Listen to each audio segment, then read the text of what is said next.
Okay. I also too. I've taken like a 2 or 3 week break from CS and like coming in the server and stuff. All right. That's all good. Well, I'm asking kind of if you want, you can rewatch it. It's up on my second channel, and I believe Kuso uploads it also to these like game plan or whatever they're called. If you want to rewatch it, you can do it. I think there's some pretty important stuff. Is there a link to it anywhere in the server, or is it just? I'm not sure, but I can send it in general after. Yeah. For those who were there last time, this will be like at the beginning maybe a little bit easy to understand, and for everyone else I will do my best to explain it. But basically, we talked about a lot of things, but one of the things that really we talked a lot about was the fact that if you use this smoke and you force and you fake a B-split, or like just kind of give yourself the possibility of B-splitting, well, then you change the CT setup, because if they are 3A and this smoke comes, the AWP or rifle have to rotate B, because they have to be afraid of this, or they have to gamble stack. And it's kind of the same effect you get if you smoke top of con. Like, this is, you give yourself the same possibility, and the CTs need to rotate. So, this concept we're kind of gonna expand on, and we're gonna give it a name today. This is like a theory I haven't heard anyone else really talk about, but it's one that I use myself, and it's something that I call pressure lines. So basically, imagine that each spot on a map as a T has a line that when you cross this line, that's when you put pressure on the CTs. Like, I'll make it super clear. Imagine I'm in EPS. If I'm here and no one has seen me, have I created any pressure? No. No. If I'm standing here and no one has seen me, have I created any pressure? No. No. If I'm standing here and no one's seen me, have I created any pressure? No. No. If I'm standing here and I've cleared this and no one has seen me, have I created any pressure? No. No. And if I've crossed this line and like let's say I cross this line and no one sees me.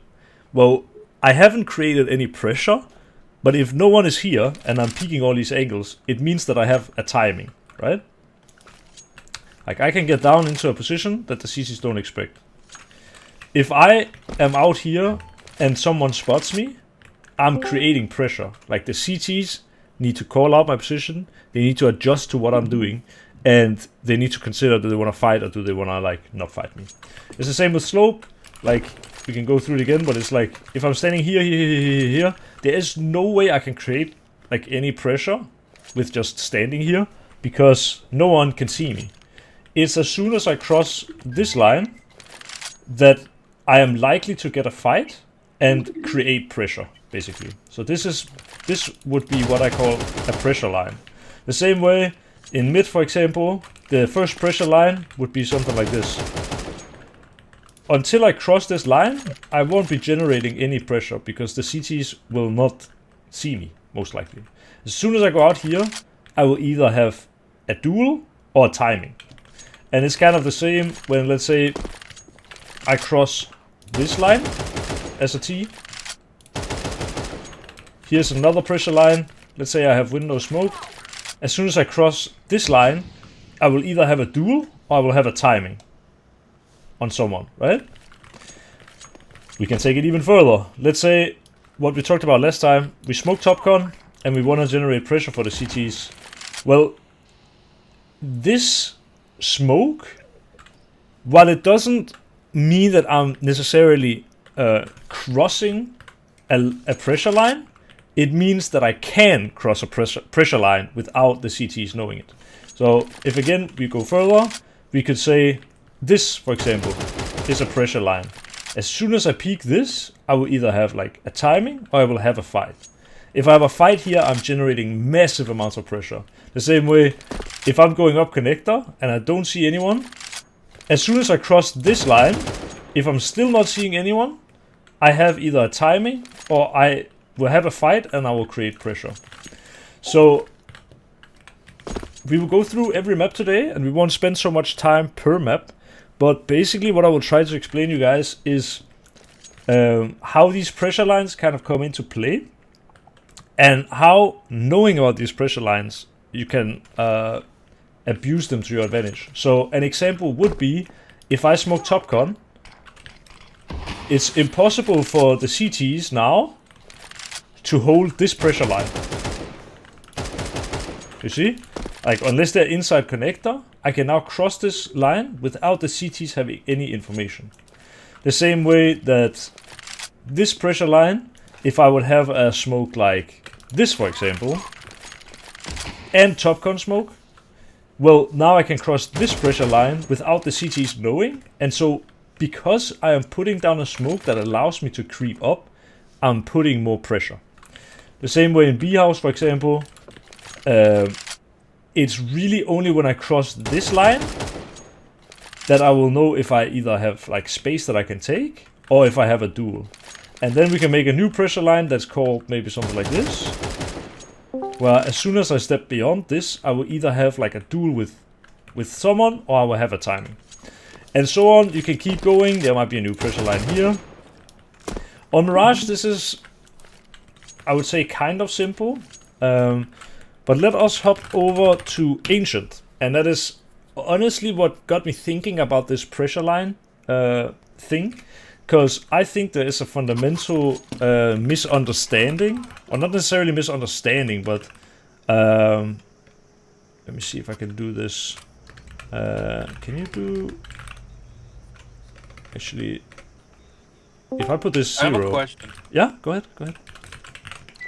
So timing just means map control, right? Or is it a little different? I mean, timing is more like you have taken map control that allows you to be in an unexpected position. It's possible for you to take map control and not take your timing, but taking your timing means that you are like using the map control to take space. Right? Yeah, it's like an example of a timing would be something like, I know there's only one CT on B, my teammate is going cave, and he got contact on him here. Well, now I know I have a timing up banana, because the B guy cannot hold me, so I can get into an unexpected position, where I can now maybe get to long, and then my team can come B, and I can step out and kill a rotation, something like this, you know? Let me real quick fix... yes, I think I got it. I need one more restart so that we have enough time. And then we'll go through the pressure lines on Ancient, basically, because this is where I hope it will kind of make sense to you guys, and you will understand why all this is important, basically. Can you explain what's the point of pressure? Like, can you explain like how does it benefit the team? That's actually a really good question. So, say I am playing against a team like... let me see what I can come up with here. Let's say I'm playing against a team like... Furia, right? It's just an example. And I, as a CT, am playing on B. Well, I know that Furia play super aggressive Counter-Strike, where they play a lot to take timings and to do pops and stuff like this. Well, I am feeling extremely pressured to use my utility. I want to block off areas with my smoke and my Molotov very early in the rounds, because I know this is a team that plays fast. But say I'm playing against a team like Virtus Pro, who are very famous for playing super slow, I will expect less pressure to happen at the beginning of the round, and so I will be able to keep my utility for longer, which allows me to win the round late, basically. But the reason why teams can't just outplay Virtus Pro every time on the CT side is because Virtus Pro are super good at playing slow and doing fakes that forces out the CT utility. Let's say I know Virtus Pro are playing super slow, so I'm just holding an angle. Or let's say I know they're playing super slow, so I'm just jiggling with my smoke like this the entire round. And I know, okay, they play super slow, so at 30 seconds then I want to do this. If rounds would play out in this way, Virtus Pro would never win a match, basically. Like, if they would be this obvious, Virtus Pro would never win a match. But what Virtus Pro are good at doing is generating pressure that makes it look like they're doing something different. So just an example could be, actually I'm not sure how well this utility works in CS2, but basically just doing like the short smoke and doing a Molotov pillar is generating a lot of pressure, which forces the CT to now use his utility early. And it might make him scared to go aggressive. Let's say the CT has no pressure here, maybe he wants to go down aggressively and fight for space. Pressure is basically what makes CTs rotate. And what makes them blow their utility. So you create pressure to manipulate the enemy in a way that benefits you on the side? Yeah, that's a good way to put it. And this is actually exactly why I'm making this session, is because some pressure lines that, for example on Mirage, the ones on A, for example, are really obvious. The ones on B are very obvious. The ones that have to do with mid are typically much more complex to understand, like what kind of effect do they have on the CTs. And that's why, like, I'm gonna go through them real quick, the ones on the sides, like A and B. Like, pressure line number 1 might be this line, because a lot of CTs will play from long, or they will, I don't know, they could be boosted as well, stuff like this. When I go here, either I get a duel, or I can now go up and kind of take some space. The next pressure line is here, because a lot of people play from short, or for pillar, or this side of pillar, or in the cubby. And as soon as I cross this line, that's when I will be, kind of either having a chance to take further space, or I will be having a duel. The same in cave. First pressure line is here. It's typically like just kind of, we can even call it door openings on the sides a lot of the time. Like this is a door opening, so this is also kind of a pressure line. If I'm never peeking this, and they have an AWP holding here, and he can just sit here and hold the whole round, I'm generating 0 pressure. But imagine I as a T come over here, and I just bounce one single flash like this, and I swing wide. Now the AWP, he either has to decide to dodge the flash and peek after, or he has to shoot while blind, and almost no matter what he does, he will fall off the angle afterwards. And if he doesn't fall off the angle afterwards, let's say he dodges the flash, he peeks, okay, no one's here.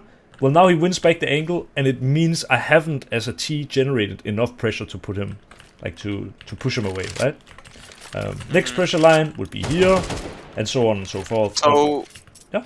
So it's also about like presence in general, like not only about taking gunfights, it's also about like using your smokes. You can generate pressure with that, or flashing, or even making sound, shooting. It already creates pressure, right? That does create pressure. Like, let's say my whole team is ready to go A, and I'm using smokes and flashes and stuff like this to fake. I am generating pressure, but sort of, you can imagine if I'm a CT here and a smoke comes flying in and a flash, and let's just say I get completely blinded. I'm blind for 4 seconds. As soon as I want to peek, like, let's say I get blind for 4 seconds, I'm not hearing anything. Now I check, and no one has crossed this pressure line that we talked about down here. Well, this CT will be able to say, okay, it's a fake. They're coming A. Boom. You have generated pressure in the moment you're using your utility, but because you didn't cross the pressure line, your pressure dies with the utility. It kind of is the same here in cave. The example I gave, like if I as a T bounce this flash, and I don't peek and the AWP keeps holding, well, I haven't generated any pressure. But if I flash here and I swing wide and I don't know, go take this angle, I push the AWP off, he is now unable to know if it's a fake or not. Does that make sense? But but that's, like, in my opinion, that's like mostly at the pro level, right? Because like at the even like faced level 10 level in pugs, people would see like flashes, sound, noise, or something. They already might like call and execute. You know, like it's easier to fake them. You know what I mean? Mm-hmm. Like what you say is really correct, but like in lower levels, people just overreact. You know what I mean? Yeah. But you could still pressure. You could still. He's still correct though, because the pressure you put on somebody, it might not force a rotation, but on the tunnel vision that you're talking about, tunnel vision will force them to look in your area. You'll see a lot of times they'll Yeah. just hear noise and just stare it down. You can still cross another pressure line and be like, oh, okay, we're good. Pressure line doesn't mean that you only have to pressure. It also means you can give info to your team, which your teammates probably won't do if you're in a lower level, but you can do for your teammates, which will help you get to a higher level. Yeah, that's basically the point. Like, I kind of get what you're saying. I think Faceit level 10 would honestly be able to, like, if just one smoke sails over and one flash, they will pretty quickly be like, okay, something's off here, and maybe check, you know. And this is also something, for example, Virtus Pro would then abuse by smoking, flashing over, leaving Jame on this angle, and then they know this guy has to peek at some point, and then he kills him, you know, stuff like this. Anyway, that's for a different time. But the point is, what you said actually is good. The thing is also that you get info for a team, you get map control, you do more. And if you would always only generate pressure with utility, it's super one-dimensional, and it means that if you play against opponents who like to re-peek, which a lot of people do in POCs, it means that if you try to fake these guys out and they just re-peek, they just know your whole plan. So red light camera ahead.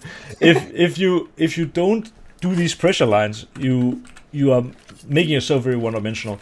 And basically the idea that I want to show here is that, like, we go with the same pressure lines. All of this is free. This is 3. This is 3. I mean, this is kind of a pressure line, but it's whatever. This is the first most important pressure line on A, and then that is because if you can cross out here and you have like a 5-liter temple or big box, that's good. If you cross this line, you generate even more pressure. Let's say you cross, if you cross this line, so you can get behind big box and have a good fight versus Donut, is another pressure line. Like every space you take is extra generated pressure. But the thing is, and this is what in my opinion a lot of people don't understand with Ancient, is that it is in some ways a little bit similar to Mirage. Let's say I smoke window from spawn, and as I'm smoking the smoke, now there's a pressure line here. I cross out here, let's say the next one is here, because the donut guy is maybe holding. As soon as I cross this, I'm generating pressure. But most importantly is kind of what we talked about on Mirage.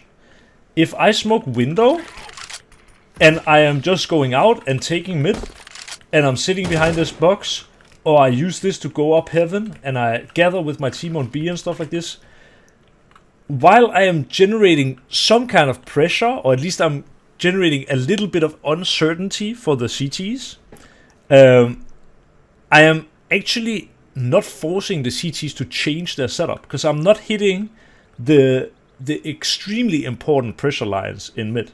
And I'll show you. It's so simple. If I don't smoke window and this guy just jumps like this, or if he's holding with an AWP like this, they know mid is clear. Let's say you smoke window. Well, now what is the donut guy gonna do? Well, he is either gonna jiggle like this with like a smoke or a Molotov, or maybe the AWP is playing here, he's holding this, or maybe the rifle is just holding some ready angle and just wants to spam you down. Whatever it may be, before you cross this peak and this peak, you have not generated any pressure that you can split, basically.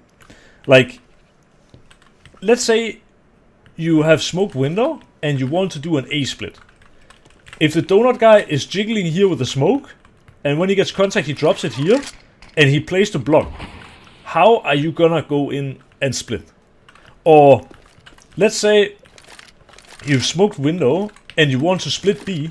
Well, I mean, you can go cave and banana, but it doesn't really win you so much to have mid control in this moment. The only thing that mid control in this moment then gains you is that you're able to go up here, basically.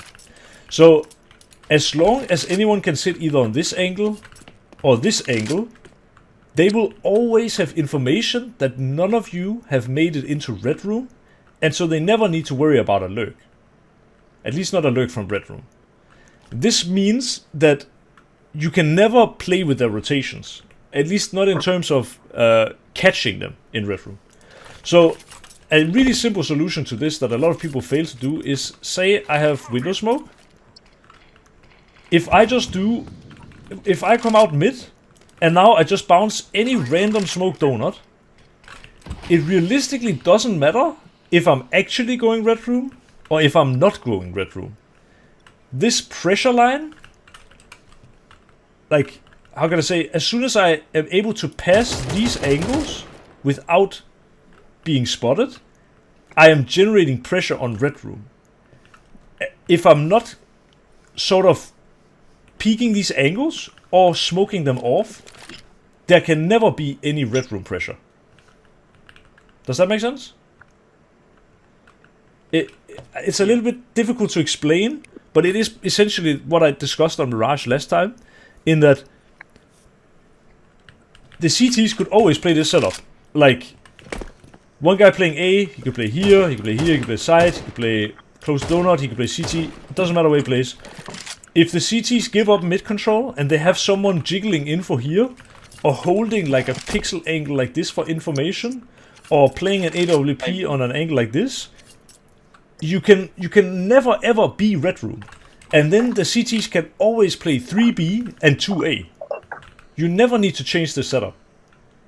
That's why when you come out in mid, it's really important that you manage to smoke off.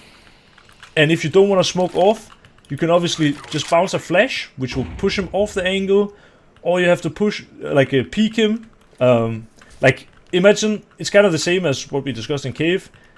If I flash a flash like this, and the guy is here, well, for a moment he cannot jiggle, and this creates pressure on red room, because now he can't know for sure if someone is red room. The problem with this flash is that if he's holding this angle, the flash doesn't take him.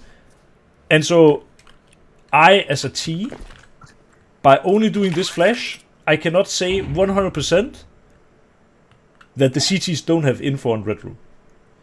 That's why if I either peek these angles and go back or push into red room, or if I smoke this angle and either push into red room or just leave it, there will never be any pressure generated on red room.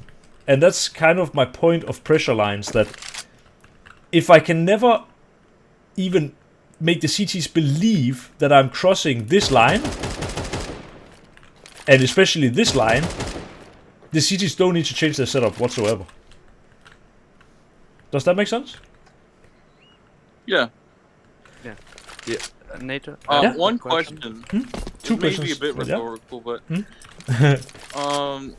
is this primarily for defaulting? I would say yes. Obviously, well, it sort of depends as well, because, like, let's say I want to go for a B pop, and I do window smoke from spawn, and I do donut smoke from spawn, and then I do flashes over mid. Well, if the CTs choose to play behind the smokes, you're still generating that same pressure, and they don't know if you're actually taking mid and going fast towards red room, so they need to be careful of this. And then you can still pop B after. But Yeah, that's like conditioning. You should, like, if you throw the mid smoke window every round, you should do it even when you're rushing A or B, so they feel like you might be going mid anyway. yeah, exactly. But in the event, obviously, that, let's say in this round we smoke both things, and the CTs are fighting heavy from mid, they just do like these two Molotovs, and they see, okay, no one is out mid. Well, now these two smokes are completely useless, you know. They nullify all pressure that you have, and that's because you never cross this pressure line. You never cross this pressure line. You know what I mean? So understanding which kind of lines you need to cross, or at least be able to fake that you're crossing them, that decides whether or not you're able to change the CT setup, basically. I've got a question Yeah. about this, or like a different type of pressure. So can you make pressure with like noise as well? So like, yeah. if you're trying to fake going B, for example, or if, sorry, back on Mirage, if you want to fake going A and you're in Palace or Apps or whatever it's called, you can, like, do you not run in apps to make them think, oh, okay, there's people here, throw a couple flashbangs out or smoke something off, and then your team can sort of commit to B? Because they can hear the rotation of one person. Well, Or if there is one, obviously. But I think maybe the way I would explain it is that you can create pressure in any way. Like if I go over here and I switch burst on my Glock, that's creating pressure if they hear it. Obviously, always only in the event that the CTs are aware of what I'm doing, right? It's like the old saying, if a tree falls in the forest and no one hears it, did it really fall? It's kind of the same, in the sense that if I'm standing here and faking with my Glock burst, but no one hears it, does it have an impact? Well, it does not. It just does not. You can make audio pressure. You can make all sorts of pressure. The thing is just that for me to put pressure on Red Room, I need to understand that I need to either actually cross this line and this line, or I need to make the CTs believe that I could do it. It doesn't really matter if, let's say the donut guy is playing like this, and all he hears is some guy wide swinging, and then I go back. The CT is 100% going to say they could be Red Room. It doesn't matter if I do it with this bounce flash, and the CT doesn't see me, and he knows, fuck, there's a gap. Or if I do it with smoke, or even if I do it with, if I have some HE that puts all this smoke, like even something like this might be enough for a CT who's jiggle peeking. Like, I don't know if I can land it again, something like this. This alone would be enough for me as a CT that if I saw this, like if I'm jiggling like this, I don't know, someone could have potentially crossed with that nade. And so I have generated some pressure that I could be Red Room. Obviously an HE would be not as good as a smoke, right? Because an HE, only one guy max would be able to cross on this timing. A smoke, you honestly don't know if it's 3 guys going Red Room, you know? But really, pressure can be created in any which way. I could, whatever. I could just throw the bomb over. It wouldn't be smart, but I could. And this beep noise, if the CT is not peeking, could make him think that, oh fuck, they're dropping the bomb around Red Room. The important thing about pressure is just understanding what does it do. And I wanna, I don't think we'll go through every map today because it's going to probably be too difficult. I think we'll go through maybe. Can we do Overpass? We can do Overpass, yeah, for sure. And then Overpass is a map where for some, it's sort of weird. It's sort of weird how it works for me. Yeah. Just that, like, if I exist, the game goes smoothly, and I just don't know exactly what I'm doing. I'm not sure if I'm doing anything wrong when it comes to lurking. Yeah. Because all I know is put pressure in water while team defaults, and besides winning my gunfights or losing them, I mean, I don't know if I'm doing anything else wrong. Yeah, I get you. I mean, Sorry to interrupt. Can you make sure that you're recording? I don't know if you were. I know I didn't ask. yeah, no, I am recording, so no worries. Sorry about that. No, not at all, bro. I'm happy. Imagine I wasn't recording and I'll find out now. That would be horrible. So I'm really happy you check up on me. But no, I made sure to start it, so you'll be able to rewatch it if you need to. Exactly this, like, I don't have Discord open on my second monitor. I'll do it now, because I don't know the voices to the names yet. And I don't want to be rude by not acknowledging who is saying what. But whoever said what... Barium. Okay, was it Farium about the short thing and all that? So, like, usually, if my team's defaulting on Overpass, I would just take water. I was wondering if there's any other kinds of pressures I could do. Well, it's kind of just understanding pressure, right? Because we can again talk about pressure lines. Let's say this would be a pressure line, because this is an angle that CTs play. And as soon as you step across this line, you either have a timing or you will have a fight, right? The same with short pipe. It's like this, the end of this short pipe is where if I'm a CT and there's absolutely no pressure short, I can literally just jump like this the whole round, and I know you can never be short. And in the event that you guys can never be short, I can allow my 2 B players to heavy block monster, for example. Or I could allow one player to play like heavy block monster with utility, while my other teammate is just jumping here, and we can rotate an extra guy A. So in the event that you want to take short, for example, I'm not sure exactly about this Molotov. I was throwing it a little bit like this, but it was like a little bit random if it was working or not. But if I'm doing this Molotov for myself and coming out here and I'm smoking their Molotov and stuff, now they cannot really know if I'm here or not. Like, for the CTs, they don't know if I cross the pressure line or not, but the fact that I'm able to cross it without them knowing puts pressure on them. And so what a lot of short players do as well, I don't know the exact lineup. I had some lineup at some point. It was even something like this where I think there was something on a wall. I had at least a lineup, something like this, where I had a smoke that bounced like this in CSGO. So that you could, for example, come out con like this. Like on the left side and play one way basically, and you could also do it on the right side. I know a lot of short players that play pro. I don't know this because I basically never played much B-Lurk on T-side, but people have like lineups for smokes that bounce like here and land on the Molotov and turn it off. Kind of like this, right? And so if you're taking short water, you are pushing pressure on them. But for what you said, you don't need to take short water every time. But I recommend that if you don't take it, you should still pressure it, you know? Throw like a smoke. Yeah, Okay. like you could go, I don't, again, exactly know the Pressure lineup, with but let's utility say, instead. yeah, So, you could find a lineup for this smoke that lands something like this, you know? And then even in the rounds where you don't take it, you would be generating the pressure. Obviously, like in a pug, it probably doesn't matter.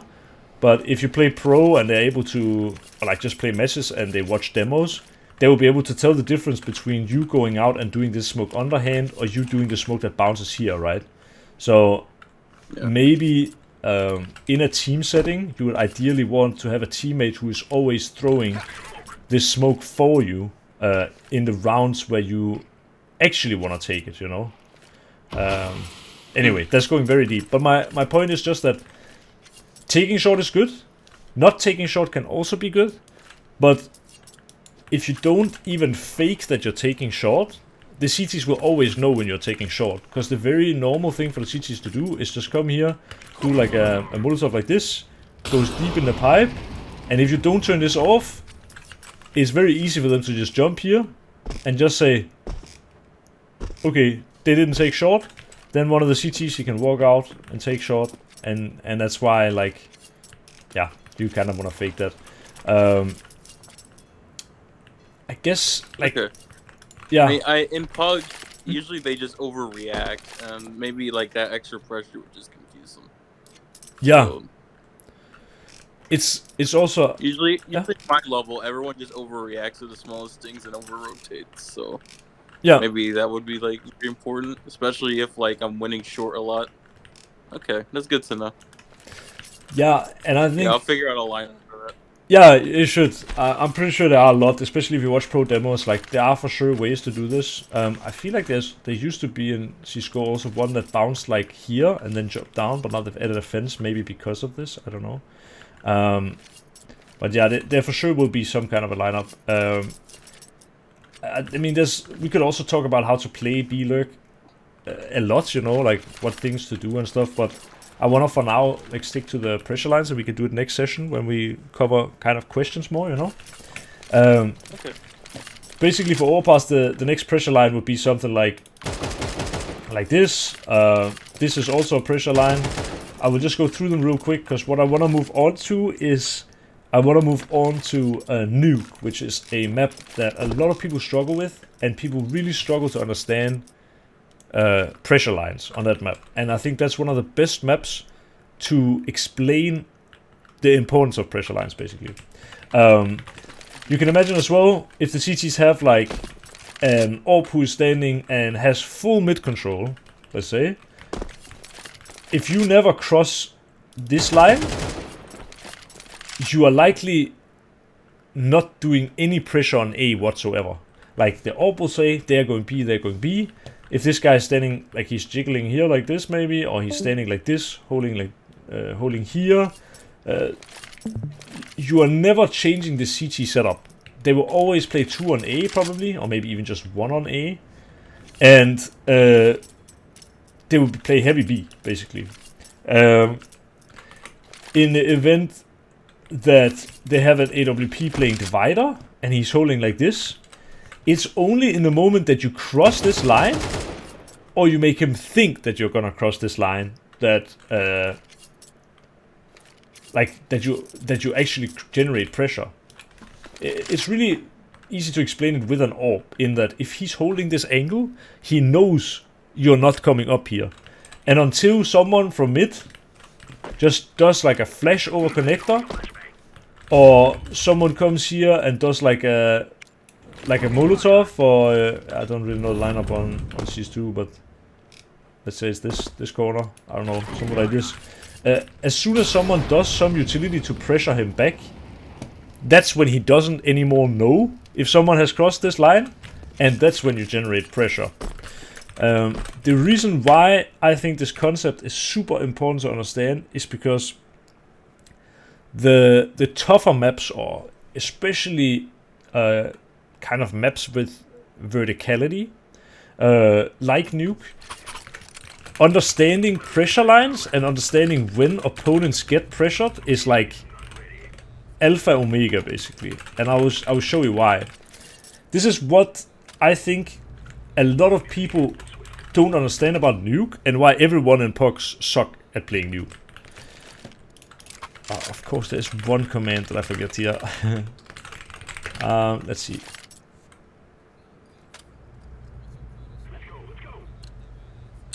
So,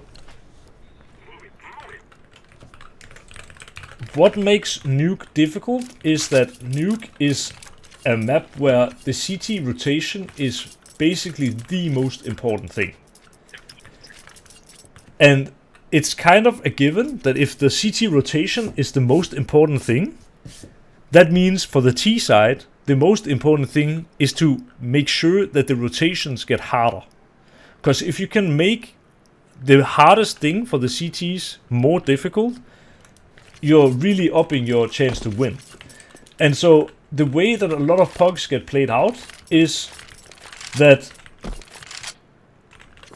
the CT is playing ramp, and this pressure line, or at least this pressure area, is, we'll just call it number 1. Number 1, ramp. So if the ramp player is holding here, he knows no one is ramp. Then on A, you have one guy, he's holding hot. Okay, as long as he's holding hot, everything is good. If you don't cross this line, if you don't cross this line, you're generating 0 pressure on the hot player. Then we have the door guy. What does he need to hold? Well, he needs to hold the door. So, number 3, door. If you don't go out the door, like say you don't open the door and run out here, this guy can full chill. He doesn't need to be pressured at all. His setup never needs to change, and he can just relax. Then, what people struggle with on Nuke, I think, is outside kind of has 3 areas to defend. Like what we talked about, ramp is 1, hot is 1, door is 1, and then outside, it's kind of, I think for a lot of people who don't play Nuke, it's seen as one entity, but you can kind of split it up into 3. So on Nuke, what you need to worry about is the T's going main / under heaven, or like the one is main, one is under heaven, and one is secret.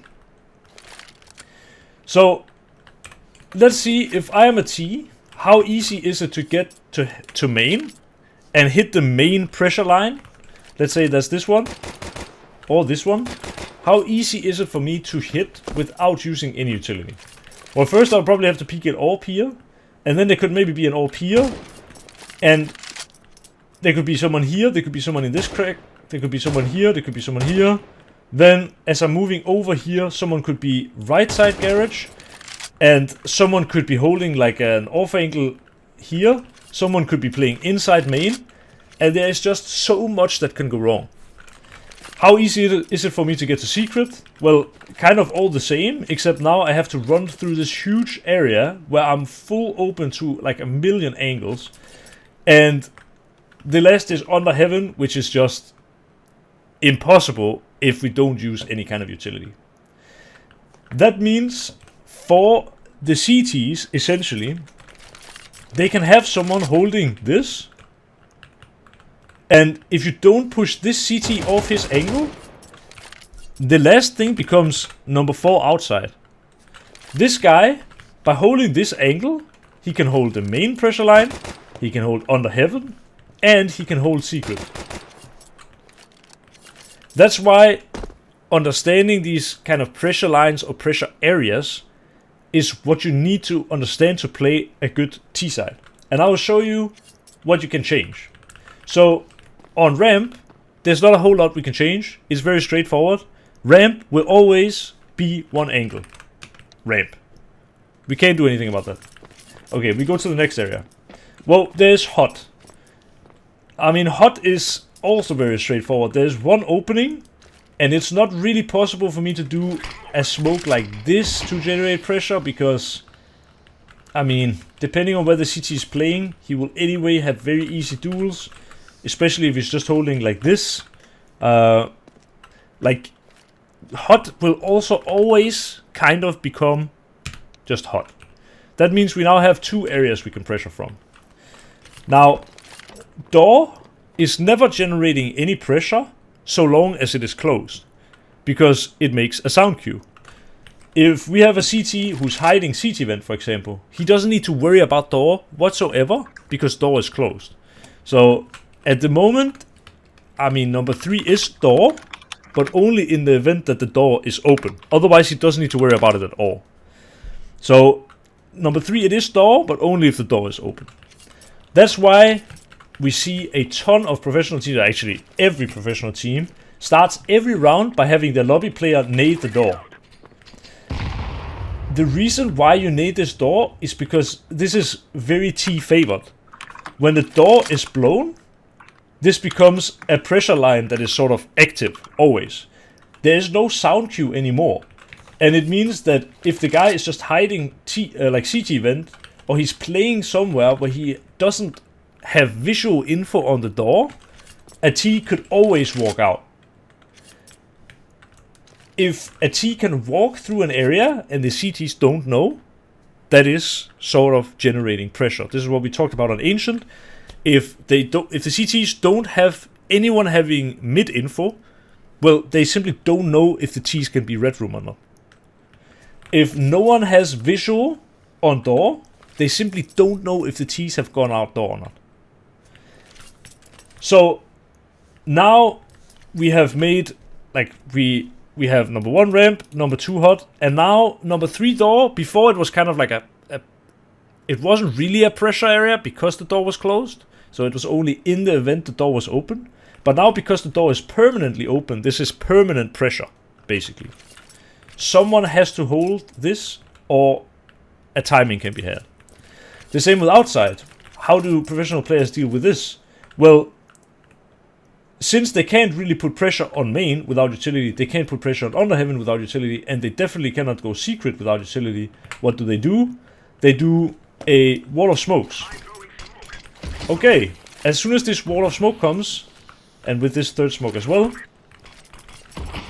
this is generating pressure, so that now we can add, instead of having just number 4 outside, now we can have number 4 secret.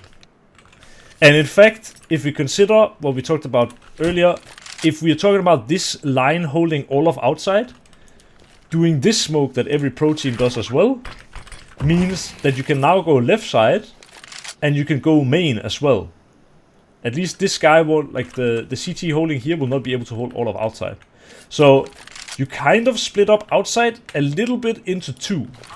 It becomes secret pressure, and also it becomes very slight main pressure. So let's say we've already now added a new pressure area, sort of. Then we can take it even one step further. What do pro teams do almost every single round? They will blow the door, and they will throw a smoke that lands in front of door, so that the CTs don't know if we are vent. How does this work? Well, now the CTs don't know if we are going to go outdoor and go A. because what a lot of professional teams have in their locker is just this smoke, and then a flash that lands in front of the door smoke, someone charging out and trying to kill the A guys. This is probably the most classical nuke strat in the last 3 years. It's called ROPS, basically. ROPS door pop. But adding this single smoke as well creates a new pressure point. We get vent as a pressure point, because now going out of door is a possibility. We can go out, for example, boost T vent. We can go out, we can wait in the smoke, we can pop in the smoke. But now we add the avenue of vent to our arsenal. And since vent is an option, it means we can kind of hit B. In the first example, we could have actually had a CT side where we would only need 4 players to hold all info. In the event that the T's don't do anything, like they're playing passive, they're not using any utility, you could have a ramp player who's holding some kind of info on this. You could have a hot player holding some kind of info on this. You could have a door player, like, not even necessarily holding the door, but just listening to if the door gets open. And then you could have the guy who is playing garage and holding this line. That way, with 4 players, you can have all the info on the entire map, basically.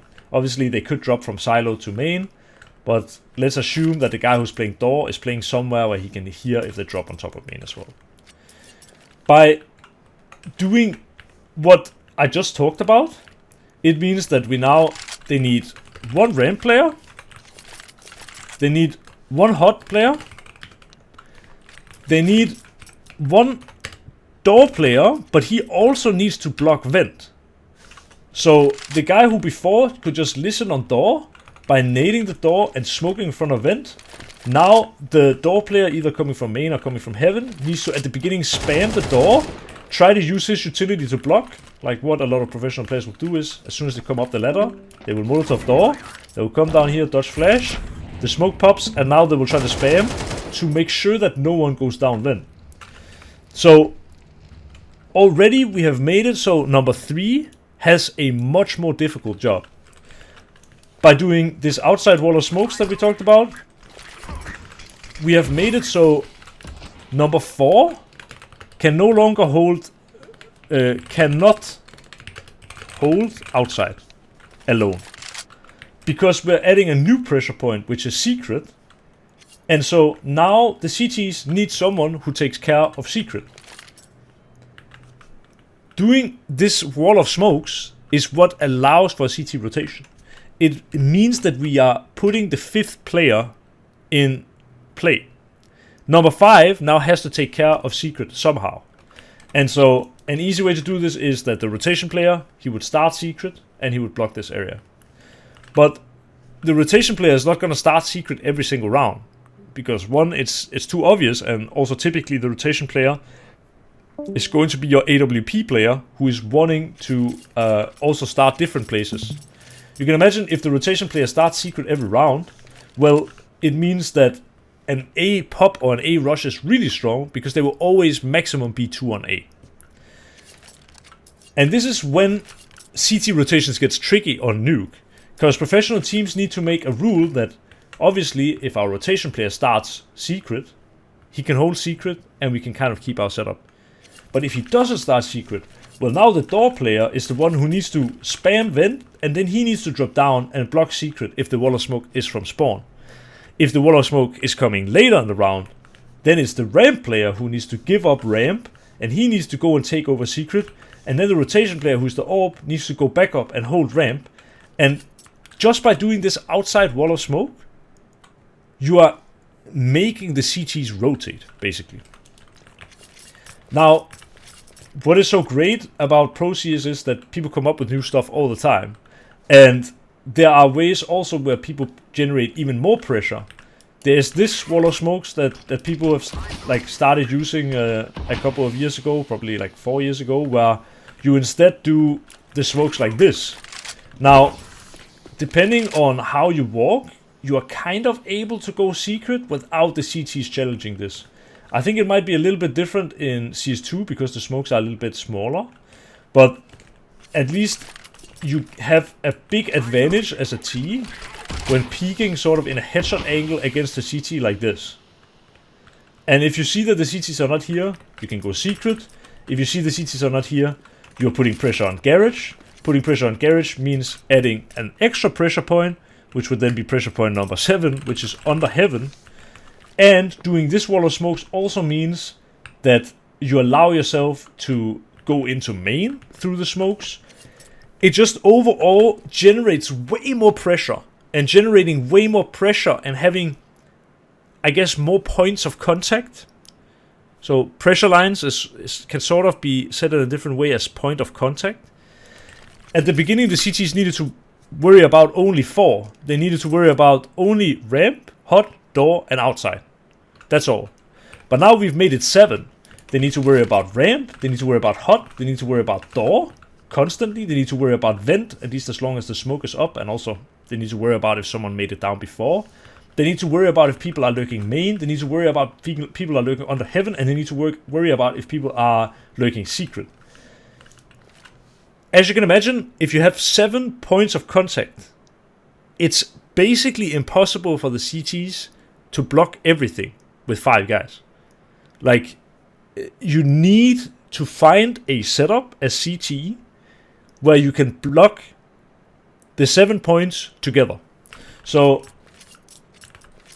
this will kind of be the last thing I have to say. But the ramp player, let's say he plays ramp.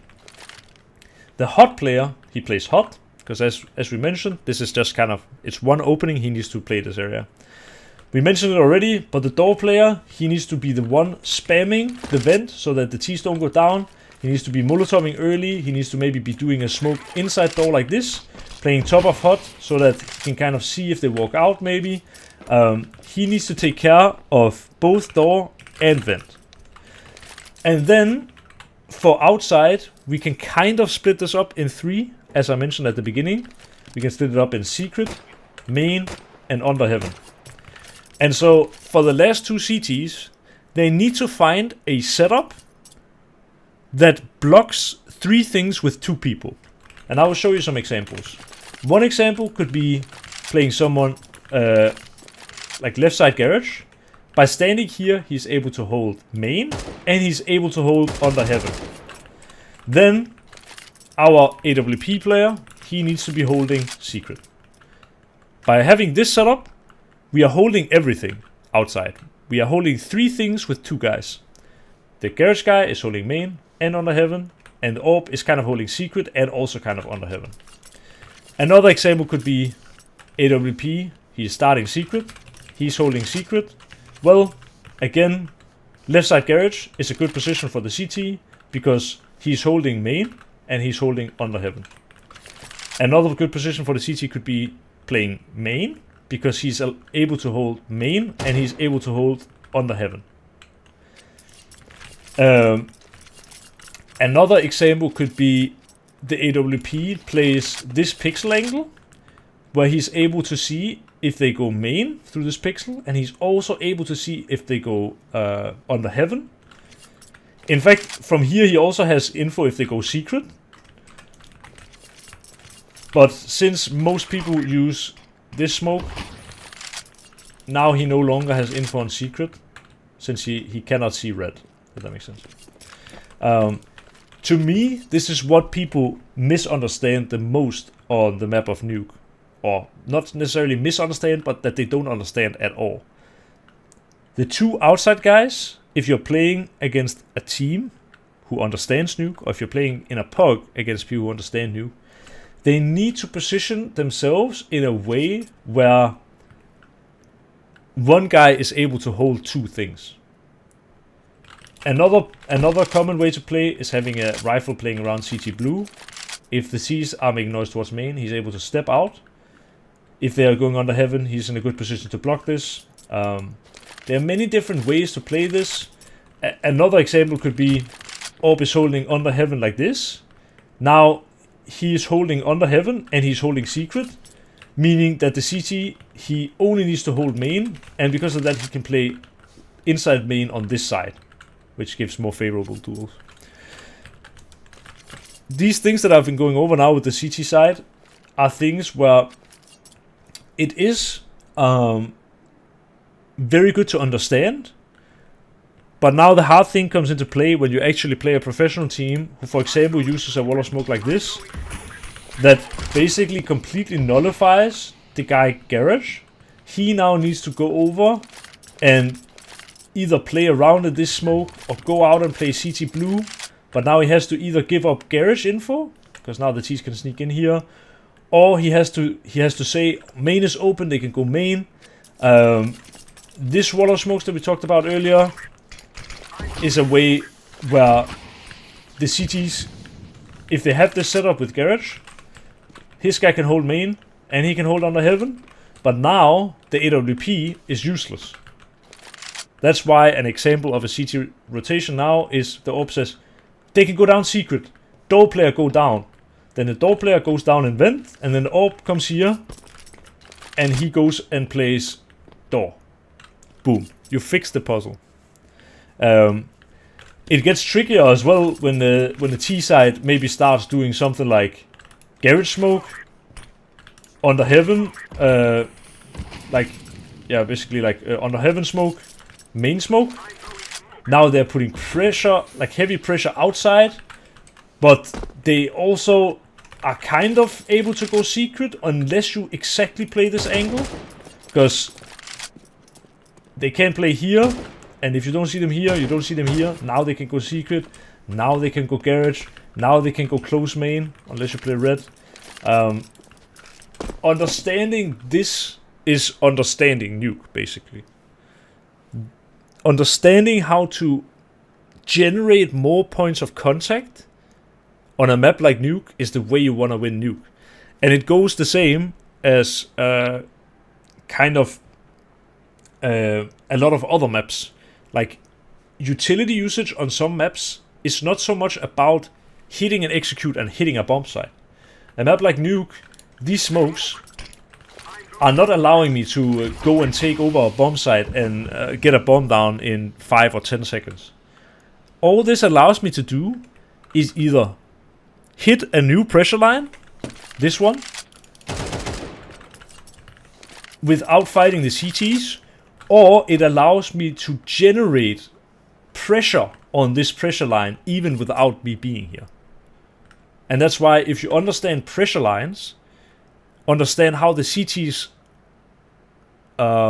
get pressured from it, and how the CTs play, or like how the CTs react to when you cross a pressure line or when you can cross a pressure line, it gives you a much better understanding of faking on the T side, basically.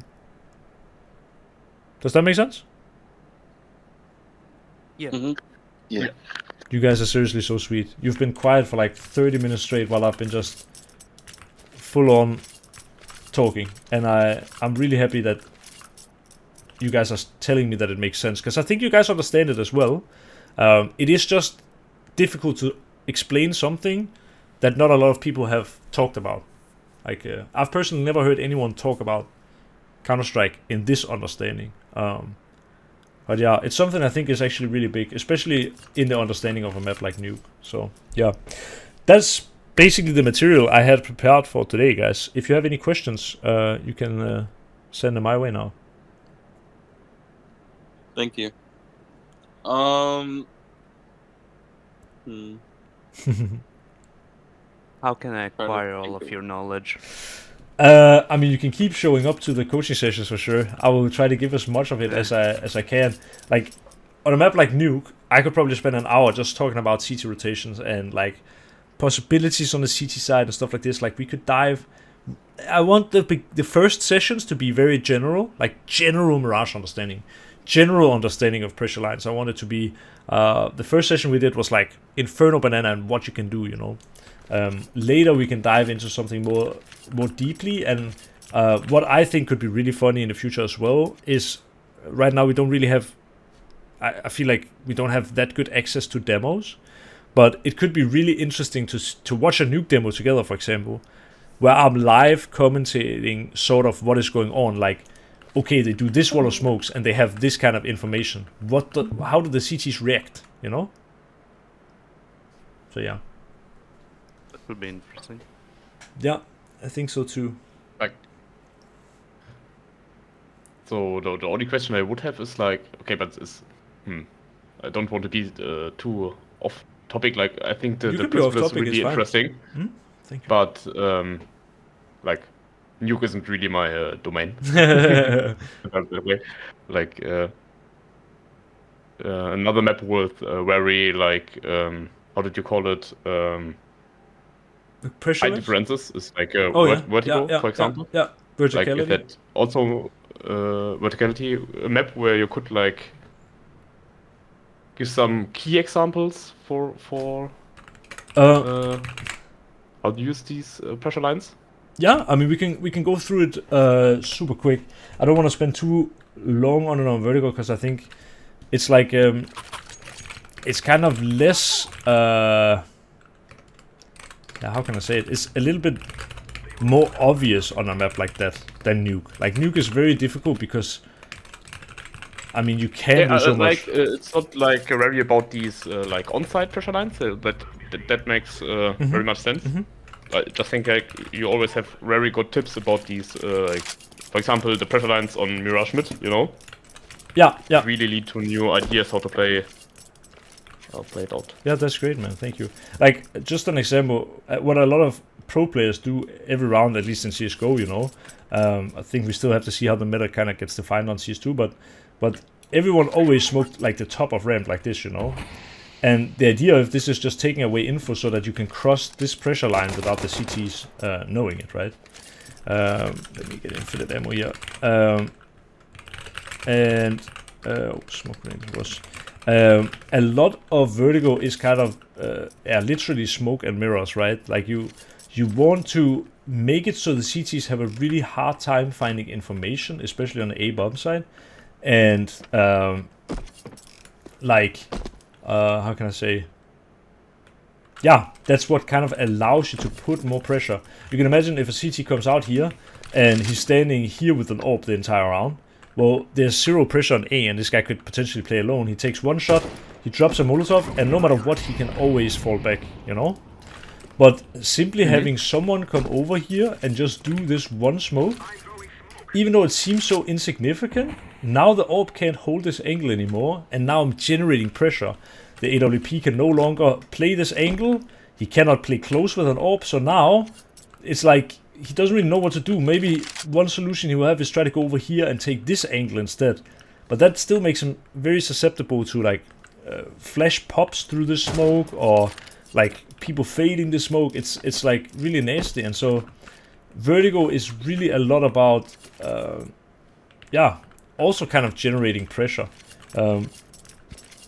If you as a mid player can come out here, check this angle, check this, check boost, maybe check this since it's a very common off angle, and you go and do, I don't even know how people do it actually right now, but something like this maybe, that is pretty good actually. If you're able to go out and throw this smoke, for example, and a Molotov Guardian, for example, this generates massive pressure because Guardian can no longer hold info. This can't really hold info. If you clear this corner, now they don't know if you're gonna B-split. And this alone is generating so much pressure that you're thinning out the A bomb site for your teammates. It's kind of, again, this rope we talked about last session on Mirage, right? That generating pressure here means that you're pulling people away from the A bomb site and closer to mid, which in turn gives your teammates more space to work on A. I think a lot of Vertigo as well is understanding what you're up against, because for me, for example, this is an example I've been thinking about a lot lately. If I come out here and my teammate Molotov sandbags, right? Now I know they're not sandbags. What I really like to do a lot on Vertigo lately is just, I try to loosely stand on this line, and then I just aim like up here somewhere. Like it's kind of unfeeling, but you will see. If you smoke like this, you will get a good con smoke. 10 out of 10 basically. Now, if I then have a Molotov, I will just do like this. Good. Then I come over here, do Molotov headshot. And now, no one can be holding from here. If he's here, he has to be falling back. If I am worried that someone is still in this area, for example, one flash that I like to follow up with is just flashing up here behind the pillar. I didn't do that great, but flashing up here behind the pillar. This flash will take anyone who wants to push out through this smoke. It will also take the guy who is playing back here, potentially, depending on how wide it is or how wide he is. It will take anyone who's up here and peeking. And it will take anyone playing around side. What it won't take is kind of some of the even more deep angles, like this. It will not take. There are probably some examples of people playing here to take a shot if they have someone holding this. So what I try to think about as well is if I think the CTs are still playing sort of close, I will go over here, I will do this smoke, I will do the same Molotov, and I will do this. But in the event that I think the CTs are playing kind of more retake, I will do the smoke, I will do the Molotov, but then instead I will flash into headshot. And the reason I will flash into headshot is because flashing headshot will even more take this guy who's playing around the smoke. It will blind him more. And it's easier for me to dodge. It also will take anyone who is playing behind the smoke. They get blind by this flash. It also now takes this guy who's playing here. Takes still this guy who's playing up here. It will take the guy who's boosted here. Like, I think Vertigo, you gotta also have a good understanding kind of, I guess it's a little bit pressure lines, like how far you have pressured the CTs back. But it's also about what you're up against. Like, if I Molotov sandbags and I kill someone here, well, I want to go fast and I want to do these nades and I want to do this flash because I am nullifying the fast rotation, I'm nullifying the guy who's playing safe on headshot, and I'm giving myself this flash so that I can peek gap with a flash in my back. But if, let's say, I kill... Like, let's say I'm not getting any contact, I'm Molotov sandbags, I'm not getting any contact, well then I would probably do it, like I said, the other way, where I do like these kind of nades instead, you know. Because then I'm expecting them to play further back, and then I don't need the flash to peek this area. I need the flash to flash the guys who are deep with more effectiveness, I guess. It's the same on B as well, to some extent. At least in CSGO, a lot of B players would do something like this, which was like a one-way smoke where you could play around it. People were also doing this smoke, which was also a one-way, but a different one, so you could go a little bit further up. We see what people come out with. I remember I had at some point an idea in CSGO that you could, I think it was, like there was something you could aim for, but I had the idea that this could be an interesting smoke, because it allows you to go up and play like headshot angle, check this. You can check this in a good angle, and then you can even jump up and have like kind of one way and check Guardian like this. And if they're not there, you can even check close. All these three smokes, I mean, the two one-ways don't really work in CS2, but these are ones that generate a lot of pressure on B, even though you're not here. Like, if you come and drop this utility and walk back, the CT is very pressured, and he will start using utility. Like, he will start returning some kind of utility, and HE, he gets a flash from a mid player, he checks, then he will maybe go back. I don't actually exactly know the lineup. Might be something like this. There's at least this smoke you can throw. Yeah, it's pretty much like that. Where you smoke the top of stairs to nullify your one way. I mean, I could go on talking about Counter-Strike for 20 hours, right? But the point is that on Vertigo, the pressure lines are more like you use a smoke. I mean, it's essentially it is the same. It's just a little bit different.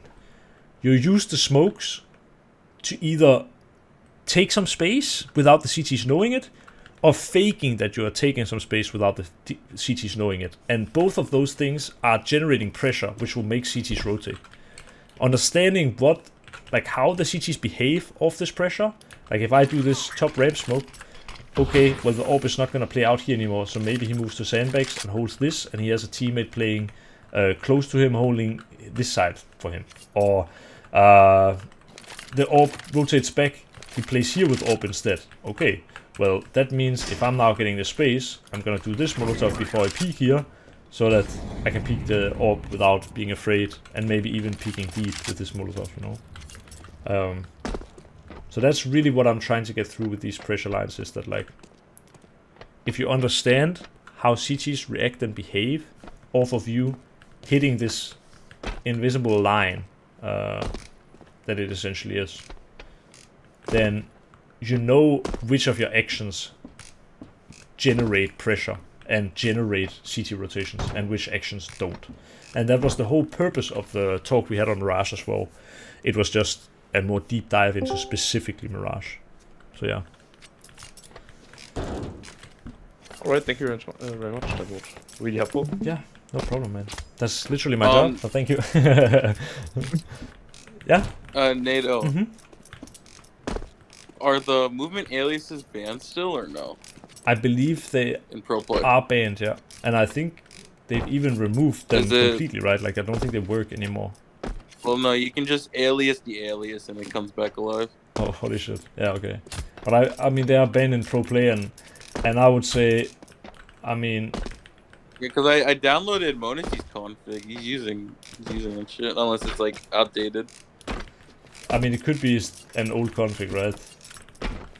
Yeah. I wonder how... So the jump alias doesn't work anymore?